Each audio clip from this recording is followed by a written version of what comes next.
from now, I don't know where I will be, but wherever I go, I know that I will have soccer with me, the sport that shatters barriers and embraces diversity, the sport that is very much like my city, D.C. We live in times where backgrounds, beliefs, politics can be divisive, where news can confuse and make communities feel indecisive. But D.C., like soccer, is a space where we're all united to get excited, where collaboration is demanded and invited, a city that passes and moves to make space for the ball, a city that will stand tall to protest the bad call, a city of 3-a-days, hustle, early mornings and late practices, a city of movers and shakers, debaters, floppers and actresses, a city of teamwork makes the dream work, from traffic to footwork, a city of net worth and network, from Anacostia to Petworth, a city of cultures merged together with one goal, to win, a city where loss feels like a cheap shot to the shin, a city that is the nation's capital, but is international, the city of the level-headed, radical, irrational, from corner kicks to slide tackles where movements are magical. A city of history, mistakes, growth, and pain. A city of misery, laughs, joy, and gain. A city of mystery and layers. A city of coaches and players. A city that's a glaring reflection of me. A city that's a glaring reflection of we. 10 years ago, I did not know where I would be, but right now, I'm in a city that embraces diversity because we live in times where backgrounds, beliefs, politics can be divisive, but D.C., like soccer, is a space where we all can feel united. And let's go, D.C. United. Thank y'all.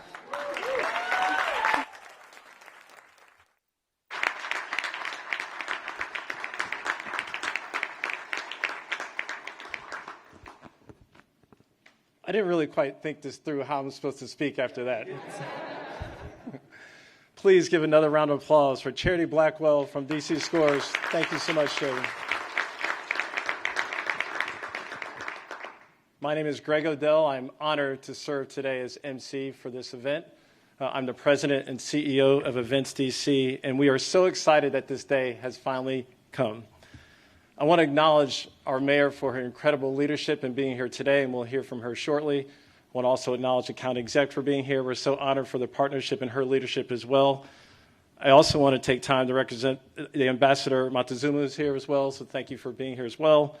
And then finally, I want to thank all the members of the advisory board and everyone who also participated to support our guest, the FIFA Delegation U.S. Soccer, for the incredible job they've done to get us here to this day and this point in time. For Events CC, we're the official convention of sports authority. So this is what we do, and we're excited that we're actually leading this effort to bring the World Cup to Washington, D.C. But we know we don't do it alone, and we do it with amazing partners who've worked extremely hard every day to get us here. We also know that this is a point in time, a reflection point for us to think about Washington, D.C. as the nation's capital and what it will mean to this bid. We know this is a place where people come and change happens. We make a difference here in Washington. We know we have a rich history of a soccer town and all the great experiences we had, not just for professional soccer, but what we also do for our community as well. And we know we have the amazing landscape, beautiful architecture, museums, but our national mall, which is America's Lawn, that will host our FanFest experience. And so all those things are compelling reasons, but you'll hear from many more who can speak eloquently about why we are passionate about Washington, D.C., and why we want FIFA to have the World Cup here in our great city. So with that, I will close, but it's my honor to introduce our board chair for Events D, but equally important, our co-chair for our advisory committee, Mr. Max Brown, who will speak about the vision and passion that we have for our great city and for this exciting opportunity for us. Max, please.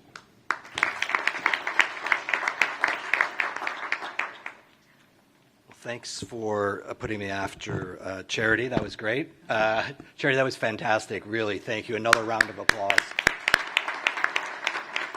It was just fantastic. As we know, DC Scores and America's Scores were born out of the 94 games, and it's just a legacy that we're so proud of and going to build upon. Just want to thank everyone again for being here today at the Spy Museum. We've got the monument here, and it's just another reason our museums and our ability to host the games is unparalleled, really. I am Max Brown. I'm co-chair of our DC 2026 Advisory Board and chairman of Events DC. just so proud to be here as a passionate soccer fan, an advocate for our city. I'm joined here today with Mark Ein from our advisory board, Gina Adams, Nicole Kyorga, Bill Hamid is also part of our advisory board. I want to thank them for all the work that they've done.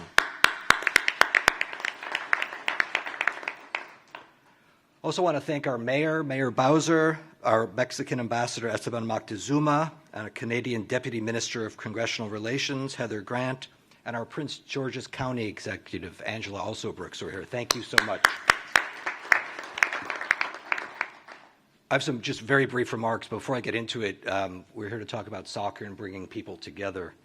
The work that Mayor Bowser and County Executive Alsobrooks during the last 18 months has been unbelievably impressive, keeping us safe, moving the ball forward for us. And I just want to thank you, Mayor, for all that you do, and County Executive Alsobrooks for all the work you've done. Thank you so much. I'll be brief. D.C. is one of the most recognizable international cities and a global hub of culture and international events.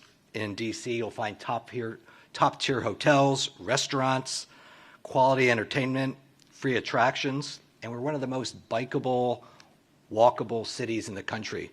I said earlier when I came here in 8th grade on the 8th grade visit, it was a very different town 100 years ago.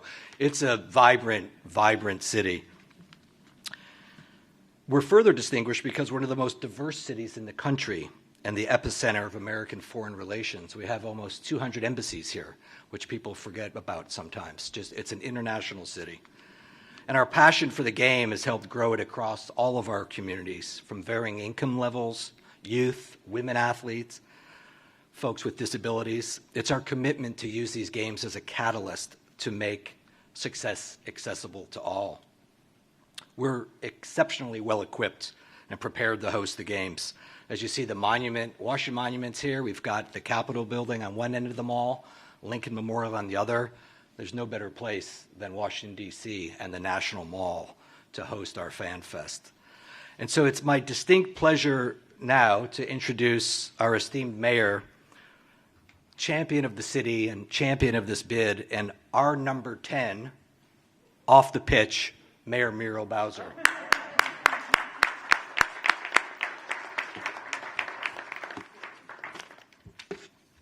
Thank you, Mayor. Well, thank you. Thank you. Well, good morning, everybody. I'm really delighted to see you all, and I'm delighted to see you in person. I think I had the opportunity to chat with many people over a big Zoom conference a little bit ago. And I'm just delighted to welcome you to my hometown, the best city in the world. I'm also delighted to welcome you to the Spy Museum, which is really representative of a lot of attractions here in Washington, D.C. Ambassador, Deputy Minister, FIFA leadership, I want to thank you for being here and thank you for your very serious consideration of what Washington, D.C. Has to offer. I want to thank Greg and Max and everybody at Events D.C., our advisory committee members here who are, real big, heavy hitters in sport in Washington, D.C. I want to thank D.C. United, Washington Spirit, and the Washington football team for also being represented here. Let's hear it for sports in Washington. County Executive, I want to thank you, too, for being our partner in the region. We have a dynamic region. You're going to hear me talk a lot about Washington, D.C. That's the center of that region, but 4 million people strong who care deeply about sports. Our team, led by Demped and John Falchicchio, is here for D.C. government. We're always excited for the work that they're doing. So I hope that you have gotten a chance, and I know you will, to see our town and to see why we think Washington, D.C. will not only be a good host city, but the perfect host city in 2026 for the FIFA World Cup. And we're going to tell you a little bit why. In 2026, in July, the United States of America will be celebrating our 250th birthday. That's a big birthday, right? 250 years, I'll say. And when our country has a big birthday party, that big birthday party is held right here in Washington, D.C. And if you've been here on the 4th of July, on Independence Day, you know it's a good time celebrating the birthday of our nation and people coming from all over the world and all over this region to celebrate. So we think it's the perfect marriage to bring the world's greatest sporting event to the nation's capital on the 4th of July for the nation's birthday. And it will be an experience that no one will want to miss. And we know that you're visiting other great American cities. We like them too. Orlando's fine. Baltimore's, it's good. They're fantastic cities, but not for 2026 in July. Washington is where you want to be. And we know that you'll visit cities that love sports like we do as well. But we think D.C. stands for, of course, it's the District of Columbia, but it's also the District of Champions. You've heard that, right? In the past 5 years, we've won a Stanley Cup, a World Series, a WNBA championship. We've hosted the All-Star Game, and we've opened and packed a brand new stadium. We've filled the streets for championship parades, and it's nothing like a championship parade. And we know firsthand how sport has brought people all across our region together. And that's why we're so excited to welcome sports and soccer fans from all across the nation and around the world to this city. And hosting big events, of course, is what we do. You've heard from Max, and I know you know this experience well, that we've already hosted 3 FIFA World Cups, Olympic soccer, and more U.S. national team matches than any other city in the U.S., and we're ready to do it again. We know soccer has grown much bigger in the United States since we last hosted the World Cup. I can look across our own city and see the number of little boy and girl soccer players and fields filled and calls for more space. Mayor Bowser, we need more soccer space. And that is very true here in our region. In D.C., soccer has gotten bigger too. We know that Washington, D.C. is truly the heart of American life and culture. And people are sometimes surprised to see that we are still adding museums like this one, the Spy Museum, that's recently gotten bigger and better as well. Last year, we opened Planet Word. And it's going to be adjacent to a beautiful new downtown park. We've also opened in the last several years the Museum of African American History and Culture, an experience that we know every American should have. And on top of our museums, we have world-class restaurants. Sometimes people think of D.C. as only the White House and the Capitol, but we know 700,000 people live here, work here, excuse me.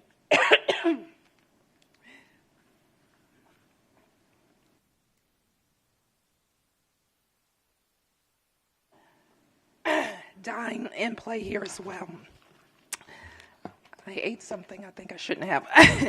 And so I will end by this. I am lucky to have been born in the greatest city in the world, and certainly love being mayor of this great city. And we are really looking forward to the opportunity to share our city with the entire world. So with that, we want you to take with you a little piece of Washington. And this is a gift for the delegation from the Smithsonian American Art Museum right here in D.C. And it is a reproduction of a painting entitled Canada, USA, and Mexico, and it's by the artist Edward Ruscha. And this work not only represents the United States' close bond to our neighbors in Canada and Mexico, but also the wealth of cultural artifacts our city is proud to share.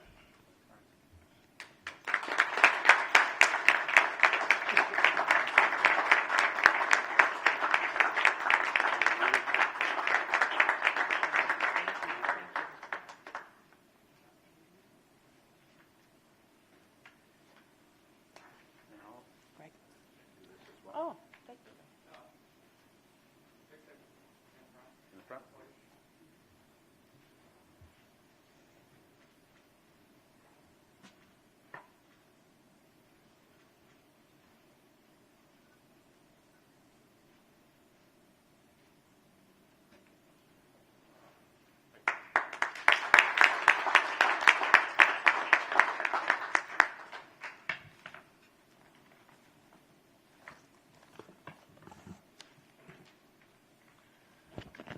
Thank you, Mayor, for not only being here today, but for championing this effort and this bid for us and all that you continue to do for our city.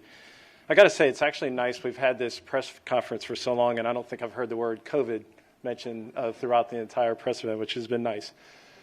So, you know, the reason why we're here is to honor and host amazing partners who've given us the opportunity of a lifetime to host the FIFA World Cup. We'd like to thank them for their time and commitment to this process. It's been a pleasure getting to know them, and we've been extremely honored to learn about them, but also learn about the experience that we hopefully one day will enjoy in our city. At this time, I'll have the pleasure of introducing the leader of this delegation, Victor Matalani, who has really spent time sharing his vision with us this morning, but also answering questions in a thoughtful way. And so that whatever happens, and we hope the right thing happens, we're really excited about the opportunity that we'll have a partner in FIFA for years to come, and we know that we'll be able to work together with the alignment and embrace the challenges that they face and help them with opportunities to hopefully one day in 2026 work together to realize this dream. So at this time, Victor, we're honored to have you. Please join at the mic. Thank you.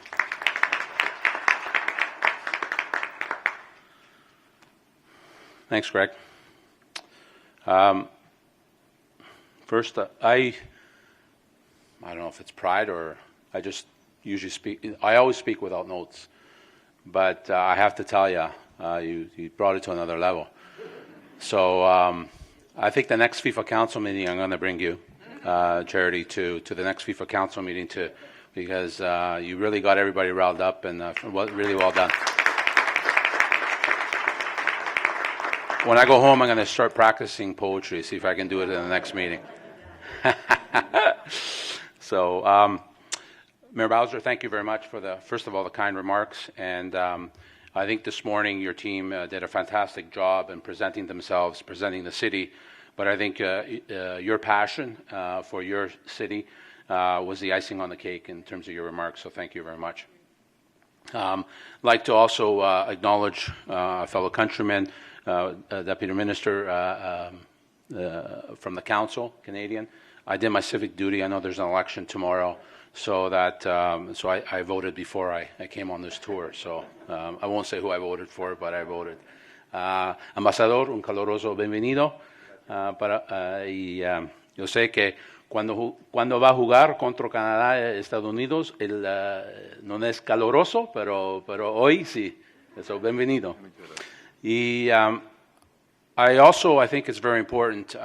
Today is day 5 of our trip. We still have about a week left. We're in the middle of this first part of our site visits, and I think it's appropriate, to make a comment that we're in the nation's capital. Mayor Bowser even acknowledged the other cities to a degree. But I think it's important. I think as Washington does represent this fabulous country, what we've experienced so far on our site visits is that this country really wants the World Cup 2026, and every candidate has really brought it. So I think it's important to take a note of that.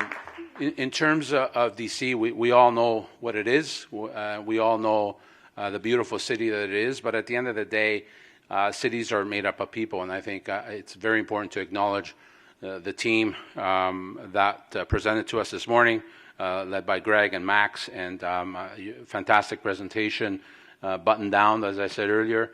And we look forward to continuing our due diligence this afternoon at the stadium, of course, because at the end of the day, our football, or football as we like to call it, is about pitches. And we look forward to continuing the process, continuing the due diligence. But I want to thank Washington, starting from Mayor Bowser, for the absolute warm hospitality. And thank you very much on behalf of FIFA and my team. And I'll pass it on to Colin for a little bit more details in terms of he's the examiner of the group. So.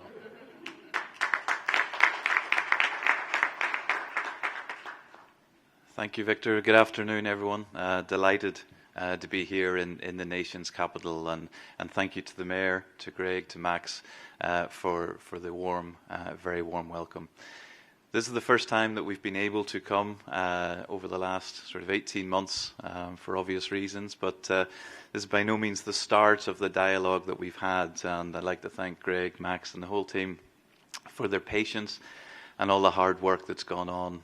We've worked remotely, but we've covered a lot of ground as well through various presentations, workshops, and follow-up sessions, so very much appreciated the attention to detail. And that really carried through today. I mean, we received a very structured and detailed presentation. Obviously, DC is well used to hosting big events and puts on a great show.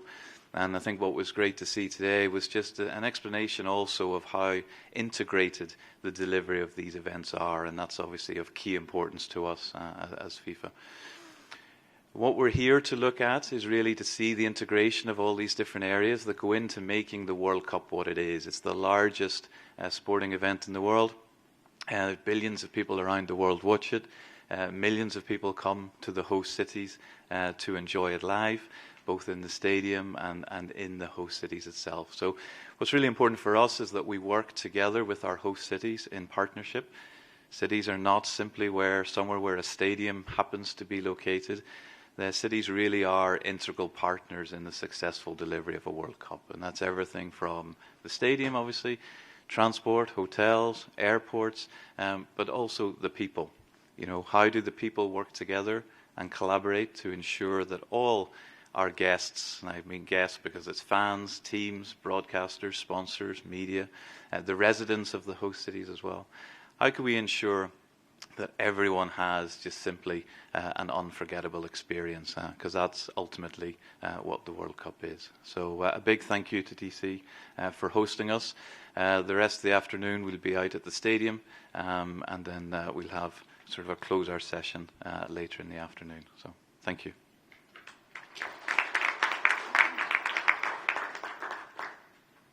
At this time, we'll have a brief Q&A for Victor and Colin. They actually have another engagement that they must attend, so we'll only have a few minutes for questions for them. Everybody okay? Yeah. All right, so we'll open the floor for questions for Victor and Colin at this time.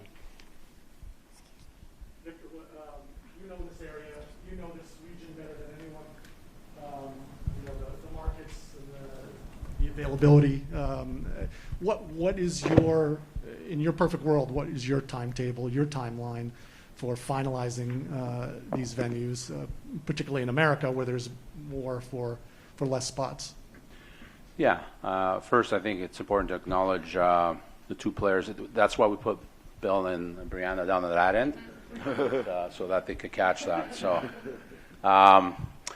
I think first and foremost, yes, obviously the timelines, you know, we're going to, we'll be done this week. We'll have done 9 cities. We'll do another, I think, approximately 9 in October.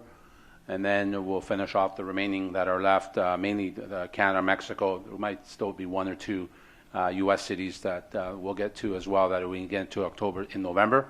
Then that's all collected, and obviously all our due diligence will be done at the FIFA level. And then we're looking at the early part of next year, sort of January, February type of time frame to announce our host cities.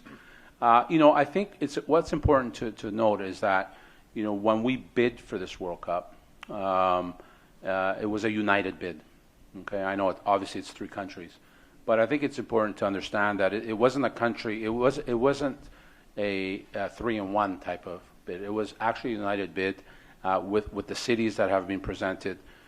You can almost erase the boundaries in terms of how we're looking at this, because it's a north-south obviously World Cup, but it's also an east-west World Cup. And so when we make the final decision, we are not, although there was an MOU signed, which is a framework, but we're not limited in any scope in terms of numbers. We are going to make the best decisions for the World Cup, first and foremost, for all our fans and stakeholders and the players ultimately. So those are the decisions that will be rendered. Now, where that number falls in each country, obviously we'll be cognizant of that, but I think it's important to understand that we're looking at this in its sort of holistic way, that it's a united World Cup, not just there wasn't just a united bid and all of a sudden it becomes a World Cup of 3 separate nations. It's a united World Cup as well.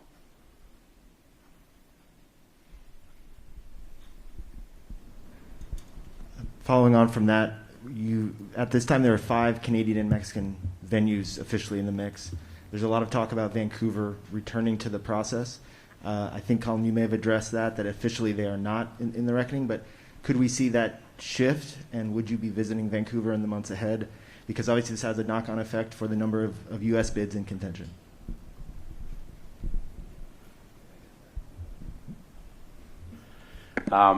I guess being a resident of Vancouver, I obviously have no choice on that question, do I?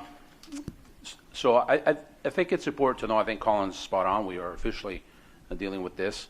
It's also official that at the end of the day, FIFA will make decisions in the best interest of the World Cup. It has done in the past. There's precedence in terms of how we do that. But at this moment in time, our focus is on the cities.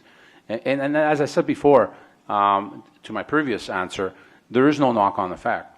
We will select the cities, whether it's, we haven't really nailed down on the number that's required, because the other thing that we are looking at is the match schedule. The match schedule is very important. We're probably in reiteration, draft number 18 of 56. It takes it's a Herculean effort to do a match schedule at the best of times, and now with 80 matches, it's Herculean plus. So that all has to be integrated when we make these decisions. And so whether the number of cities is, whatever that number ends up being, obviously in the teens somewhere, then, we'll make that decision accordingly. So it's not that one drops out, all of a sudden one may come back in. If one's not over here, that means one more for this country. That's not the way we're looking at it at all.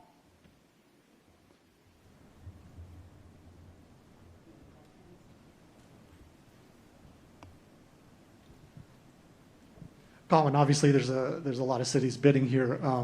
It's hard to imagine a city like Washington being the nation's capital and having its experience hosting other events, not getting World Cup. How do you look at that in terms of Washington's past, its present, and the stature of Washington, D.C. as a World Cup venue? There's nothing like putting me on the spot while sitting across from the mayor.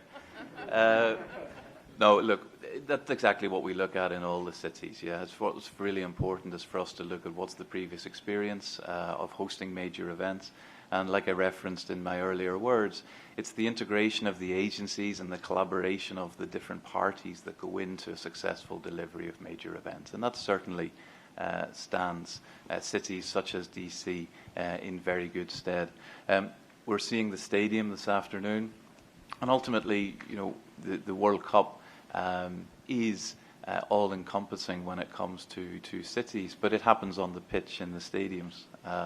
And this is absolutely fundamental for us. The World Cup, it's watched by billions around the world because it's the best football in the world, played by the best players in the world. And what we need to do is to provide them the best playing surfaces and the best facilities in the world, be that the stadiums or be that the training sites. So that's where we look at everything together. previous experience is obviously extremely valid and useful.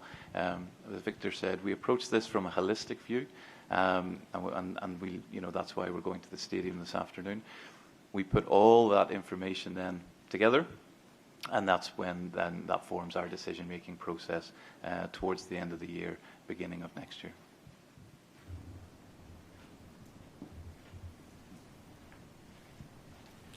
All right, if no other questions, we thank you very much for being with us today. We understand you have another engagement to attend, but thank you so much. Please give them a round of applause for joining us today. We're so honored to have you.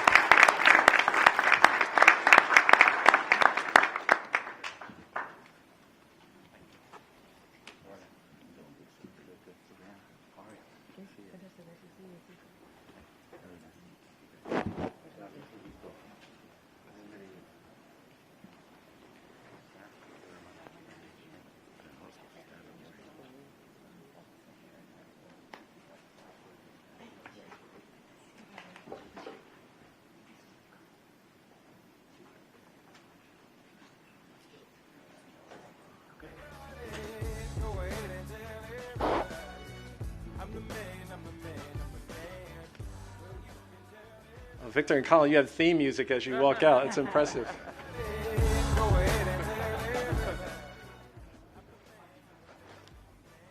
All right, we'll continue our program here. The mayor spoke eloquently about our power as a region. We have no better partner in the region than the county exec from Prince George's County, Angela Alsobrooks. What's wonderful about her and her team is that they have wonderful amenities and services for the residents, but they also have an incredible partnership and relationship with Washington, D.C., as expressed by our mayor. For this bid in particular, we've been collaborating nearly daily, if not hourly, sometimes at midnight, but it's been a wonderful process and relationship, and we're so honored to be partners, and we know that will be a differentiator in our bid. So at this time, I'm honored to introduce our county exec to make some remarks. Thank you.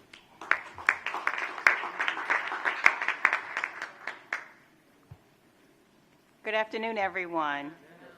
It's wonderful to be here, and I'd like to begin by extending a warm welcome to the entire FIFA delegation and thank them for joining us today. And I'd also just like to thank the mayor for her leadership. She shared with you what has become really a fairly open secret, and the open secret is that we are now in the greatest city in the world, and part of its strength is that it aligns the greatest county in the world, and so we are in a wonderful region.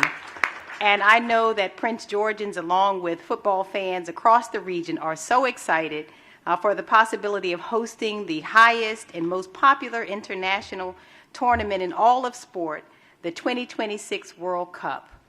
In the foreword to the FIFA Good Practice Guide on Diversity and Anti-Discrimination, FIFA President Gianni Infantino observed that football is for all. That statement did not come from him or FIFA alone. It is the defining trait instead of the game.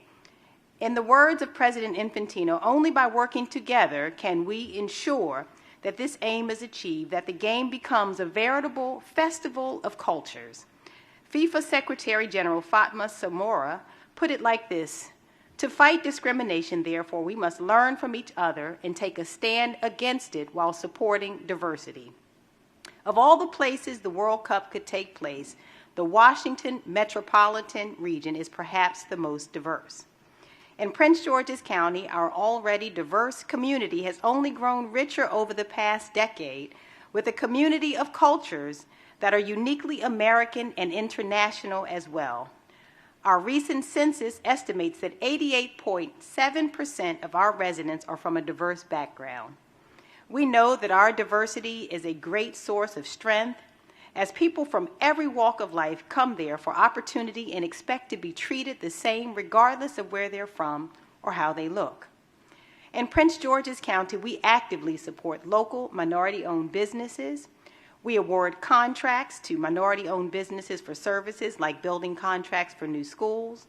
We partner minority-owned businesses with more established firms so they can develop the skills and knowledge they need to succeed. Apart from business, we work with residents every day in multiple languages to make sure they have the same access to basic services, whether it's easy to navigate roads or a quality education. Visitors from around the world come to Prince George's County in huge numbers. Our diverse community knows how to welcome millions of fans. We already know stadiums and sports venues across the region. We have a healthy mass transit network and existing transportation infrastructure to keep things moving. We welcome visitors on a daily basis for sporting events and to see our cultural attractions. The Washington metropolitan region has a rich cultural history, including a host of embassies representing cultures from all across the world. Millions of fans will gather to witness history being made during the 2026 World Cup, and we want to work with FIFA to push diversity further in football. We're ready to help host the biggest sporting tournament in the world. By working together, we can help FIFA further their diversity goals, and so I want to thank once again the FIFA delegation for being here and for the opportunity to show how the 2026 World Cup could truly be a festival of cultures. Thank you so much.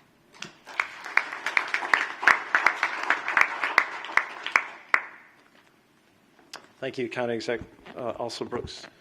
It's now my honor to introduce a great partner of our nation, but also a special partner to Washington, D.C.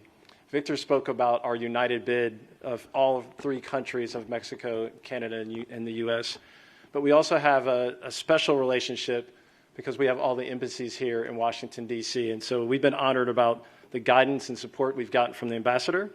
And so it's my honor now to introduce Ambassador Esteban Montezuma to give some remarks.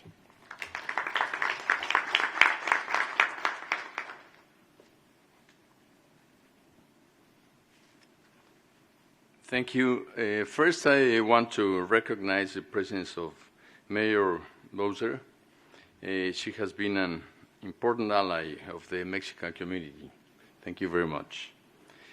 This is a very special World Cup, as it has been said, because the USA, Mexico, and Canada will host the games together.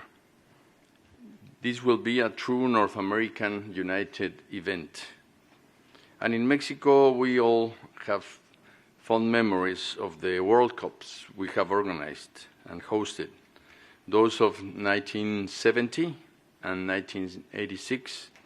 We saw Pelé and Maradona at their best. In the 1994 World Cup, Mexico played 2 matches here in D.C. in the old RFK Stadium overlooking the Capitol. And as a matter of fact, we tied against Italy, who went on to play the final game against Brazil. Today, we have the opportunity to create new memories as part of the historic multinational bid between the U.S., Mexico, and Canada. As Charity Blackwell just said, Washington, D.C. is key in the American foreign relations. It also has a vibrant Mexican, American, and international community, and truly can provide the 2026 FIFA World Cup the opportunity to contribute to bring together all these countries and peoples by sports. Thank you very much, and a very successful organization of this trinational World Cup.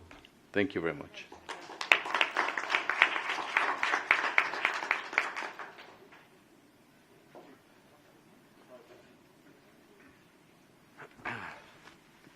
Ambassador, thank you so much for those kind words, and I'll spare you my broken Spanish by not trying to thank you in Spanish, but thank you very much. Really appreciate it. We know this is a bit long, but we have a lot of people who have been integral to this effort, and so we're going to move through the program with our advisory board, our DC 2026 advisory board. I'm honored to be working alongside my friend and colleague, Mark Ein, who's an important business leader in the community, owns the Washington Castles, puts on the City Open. It's just really part and parcel of all we are in the city. So Mark Ein.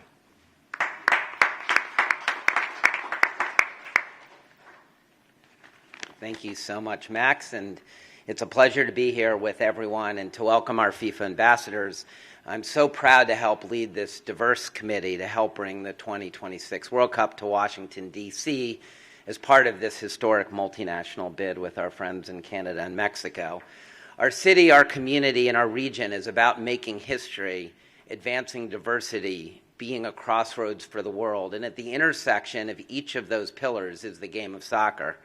As a native of this city, my half century here has been shaped and memories have been seared by this incredible game. And so I'm honored to help show this delegation why DC is the right choice to host principal games in one of our many venues, as well as this incredible fan fest that we hope to showcase on the National Mall. My love for soccer started as a kid, and just as the game was starting to blossom in our city and in our country, and that love was deepened by the inspiration I got when Pele came here in 1977 to play for the New York Cosmos and our hometown team led by Johan Cruyff. And I saw the power that comes from getting kids to see the best players in the world in person firsthand. And since that time, our city has hosted 3 separate World Cup games, including the 2 with Mexico that I was at, and I remember that draw with Italy. It was a terrific, terrific game. Olympic soccer games, and we have hosted more U.S. national teams than any other city in the world. And now we're ready to take all of that experience and host 2026 FIFA World Cup games with our world-class infrastructure, hospitality, and unparalleled experience hosting events like this. I think also it's important to note that our city is full of passionate international soccer fans, and we're ranked #1 in Premier League TV viewership 3 of the last 4 seasons, and a top 3 market for FIFA World Cup viewership. So we love to watch the game when we see it in person, and we love to watch it on TV and other forms of media. And so it's clear that DC is a soccer destination second to none. And as you've heard, we're also one of the most experienced cities in the world at hosting international recognized events like inaugurations and festivals.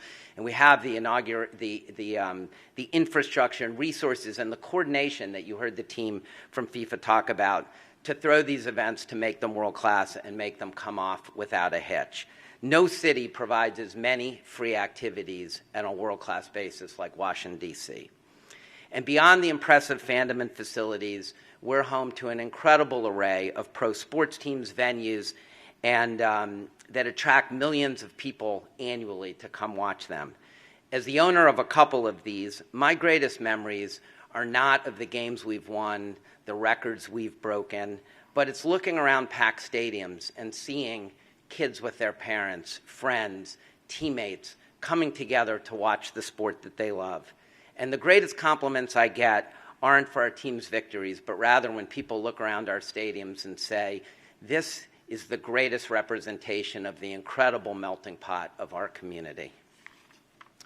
I know everyone here who's here on a beautiful Sunday shares these same sentiments, and for all of us who have experienced DC's ability as a global city to come together and host international sporting events, they have seen that our city is truly united by the game. I deeply believe, as you can tell by the power of sports, to inspire people, to be the connective tissue that brings communities together and serve for impactful communities to give back.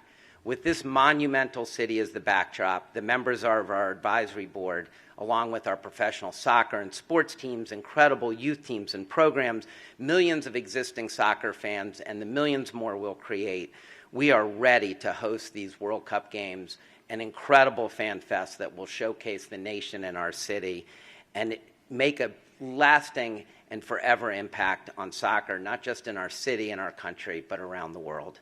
With that, I'd like to introduce my friend and colleague, co-chair of our advisory board from FedEx, Gina Adams.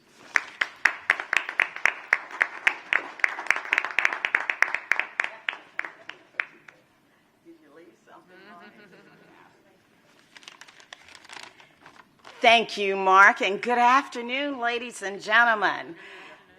As a native Washingtonian, lifelong resident, fierce supporter of DC business, and sports fan, I can unequivocally say that our amenities, our social educational, and cultural experiences and infrastructure are uniquely accessible, consistently world-class, and exciting for all who live here, work, or visit.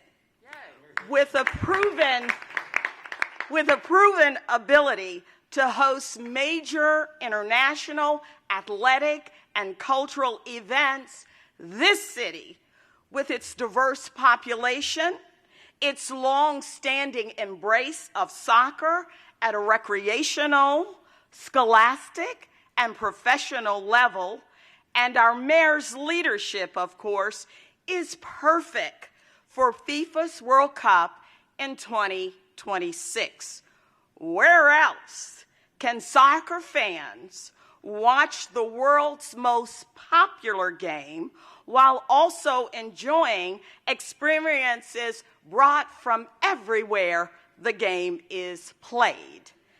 As our nation's capital and home to over 190 embassies, the art, history, culture, and love of football brought by foreign emissaries and visitors seals our status as an international city for the most international of games and makes us the perfect flagship city for growing the game in the United States so its breadth is truly worldwide.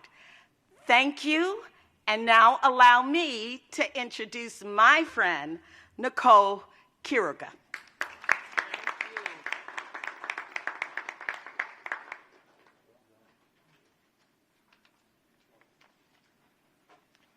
I mean, if that doesn't sell it.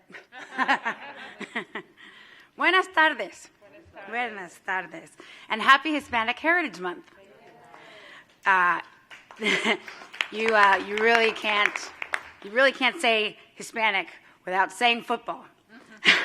I'm a DC native with roots in Bolivia and Colombia, and I represent the Hispanic small businesses and the Hispanic community in general as the president and CEO of the Greater Washington Hispanic Chamber of Commerce.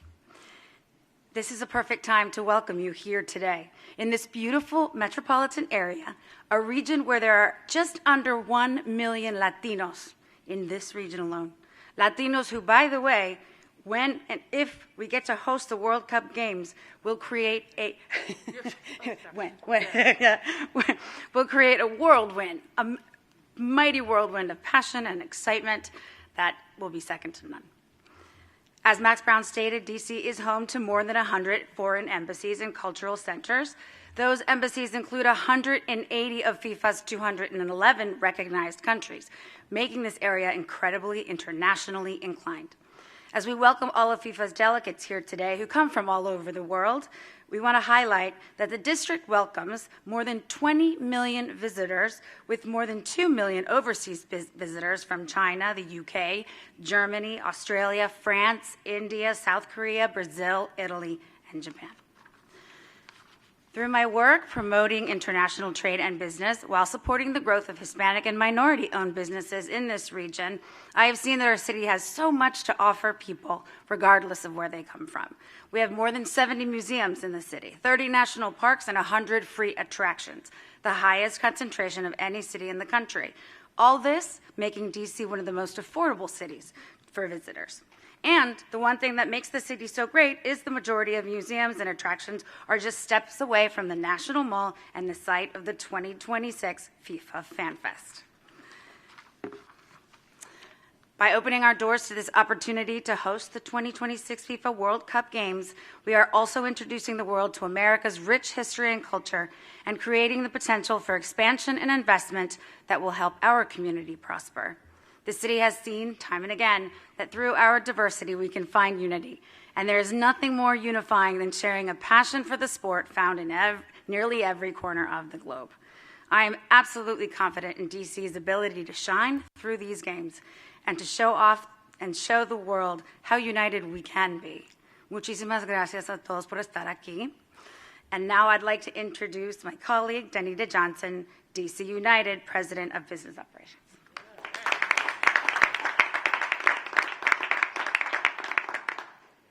Thank you. Good afternoon, everybody. Thank you for having me. Thank you to the FIFA delegates here today. We're excited to have you and show off our city.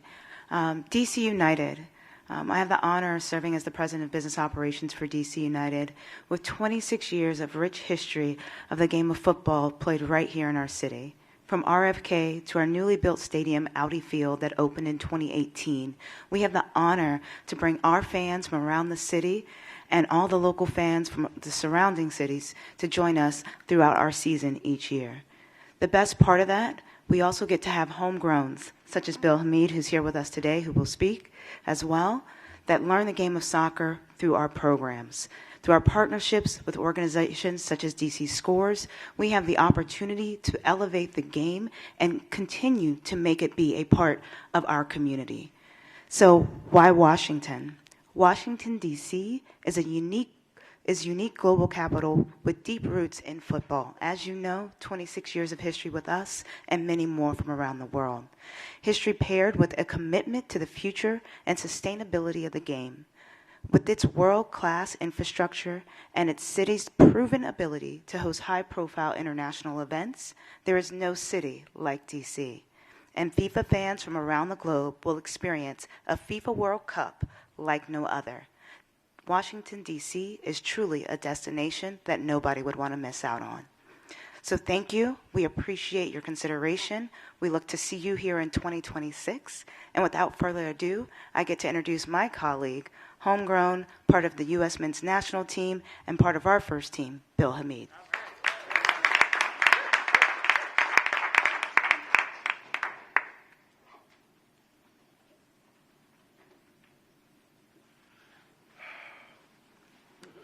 Man, I hate doing this.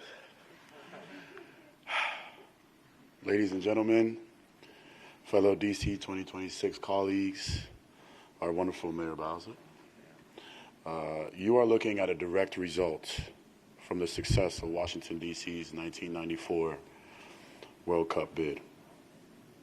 Our region, the capital of the United States of America, is home to one of the most internationally diverse communities, if not the most diverse region of our country, giving so many people from so many different backgrounds a place of opportunity, a place of influence, a place of hope to live, work, and provide for their families.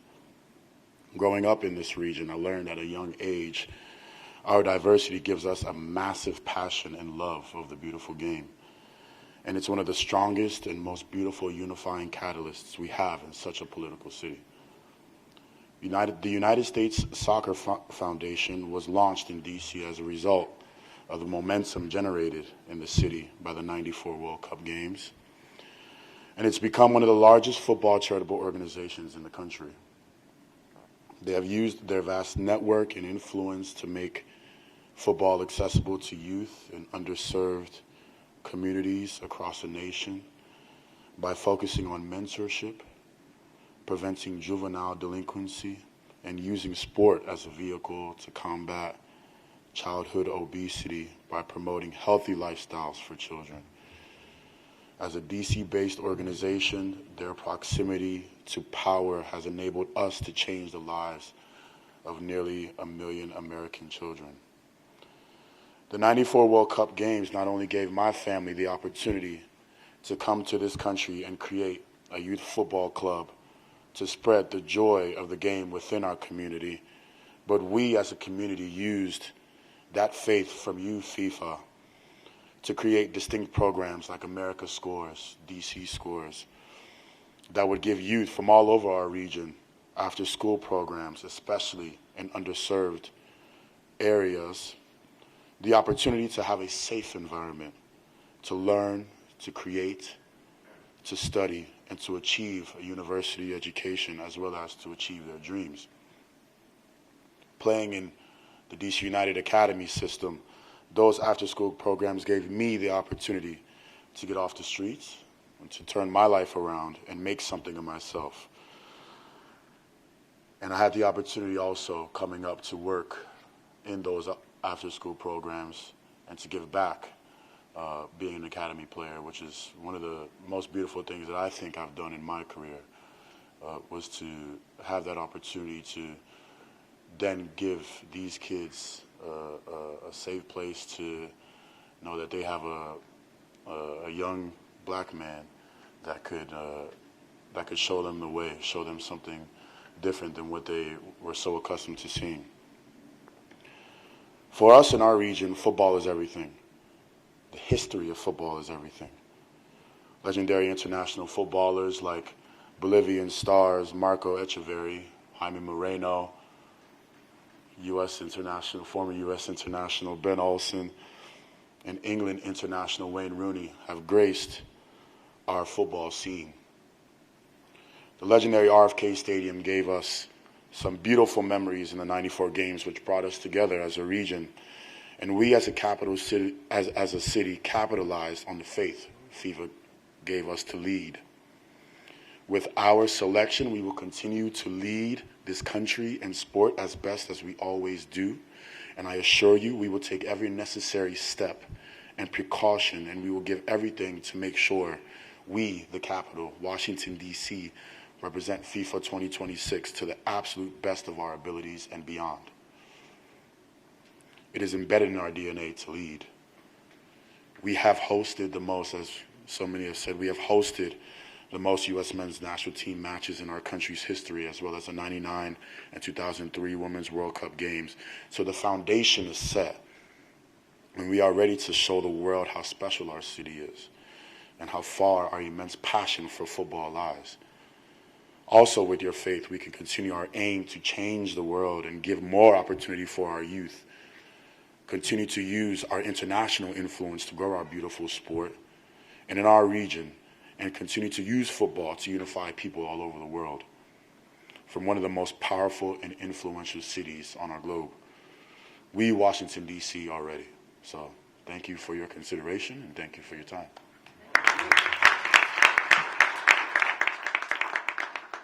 Thank you, Bill. That was heartfelt and beautiful. And I think it's appropriate we're ending with soccer, and we're going to end with another amazing hero that we all know and love. Brianna Scurry, as you all know, was a former coach for the Spirit, former national team, and also former goalkeeper for our illustrious team before then for the Freedom. So without further ado, we'd love to close with some final remarks from Brianna. Please welcome her.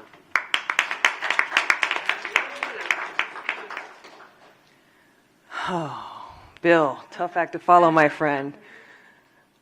But I want to say something specifically from the point of view as a footballer. I've played in 4 Women's World Cups and 3 Olympic Games in my amazing career. I live 6 miles south of here. I was not born in D.C. I have lived here for a few years now, and I want to explain to you why I chose Washington, D.C. as my forever home for the rest of my life. Over the many years of playing for the U.S. Women's National Team, we had so many amazing games here, including the quarterfinal for the '99 Women's World Cup, different games that I've played in friendly matches here in D.C. I've lived in several different cities all over the country. I had my choice of exactly where I wanted to settle down and make roots, make new roots. I wasn't born here, I chose here. I chose Washington, D.C., not only because of a lot of different things that everyone has spoken about, you know, the amazing restaurants, the feel of the place, the museums, the different types of people that live here. I think Colin said it best when he said, it's all about the experience. I think I chose D.C. in part because of the women's national team experiences I've had here. Whenever we'd come to play here, there was just a feeling of football, a feeling of people who were passionate about not only what I was doing, but what they were watching. This area has done so much through football for not only the youth here, different communities, people who come from other countries to live here. They feel a real connection to each other, not only because D.C. is an amazing city, but because D.C. embraces the beautiful game. I embrace the beautiful game. I have lived my life through it and made an amazing life because of it. And just like Bill, I'm honored to be part of this delegation. I was so happy when they asked me to be a part of it, and I said yes, not because I was born here, because I was raised here, but because I chose to be here, because I belong here. And I honestly do feel, as everyone else has said, that the Men's World Cup in 2026 would do a great disservice if DC wasn't the flagship city for this tournament. And I can say that honestly because of the experiences I've had, the growth I've had, and the beautiful game that I continue to help grow here in this wonderful city that not only have I chosen, but has chosen me. So thank you.